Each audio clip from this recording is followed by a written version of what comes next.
Cela faisait des mois qu'Iman de Jordanie et son fiancé Jamil Alexander Termiotti préparaient le jour J et l'attendaient avec impatience. Leur mariage a enfin eu lieu. Si est-il le dimanche 12 mars que la jeune femme de 26 ans, fille de Rania de Jordanie et du roi Abdallah II, a épousé l'homme à qui elle a dit oui quelques mois plus tôt à Beit al-Urdin, résidence privée de la famille située à Amman.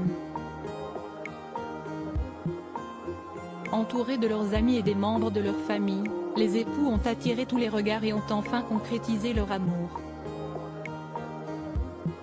L'émotion était à son comble d'après Point de vue qui dévoile les coulisses de cette cérémonie grandiose. Digne d'un conte de fées, les rayons du soleil couchant caressent leur visage tandis qu'il emprunte, suivi par deux jeunes demoiselles d'honneur, une allée bordée d'arbres en fleurs. Conduite par son frère aîné, le prince Hussein, la princesse Iman de Jordanie s'apprête à unir son destin à celui de son compagnon. Après avoir embrassé son père le roi Abdallah, la princesse prend place aux côtés de son fiancé.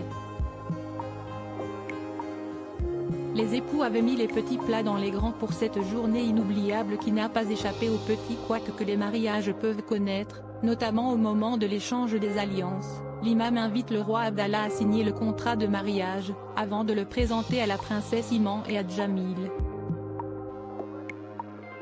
Les frères de la mariée, Hussein et Hachem, apposent eux aussi leur signature, tous deux étant témoins de cette union.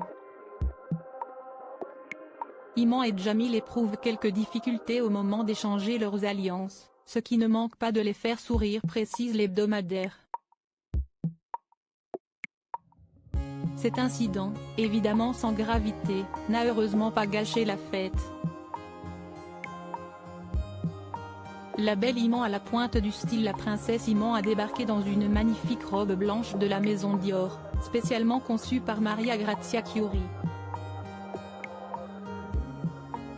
Fluide, la robe était ornée d'un magnifique décolleté en dentelle, le bout de ses manches et son voile servant de rappel. Quelques jours avant, lors de la fête du henné organisée par sa maman Rania en son honneur, Iman portait une autre tenue tout aussi jolie. Une création de Rema Dabour, brodée de fleurs blanches et de cristaux dorés. Un travail de près de 6 mois, confectionné par des femmes jordaniennes avec de la mousseline et du tissu de soie. En clin d'œil à sa maman, la ceinture que Rania porterait le jour de son mariage avec le roi Abdallah. Des festivités à l'image du clan royal.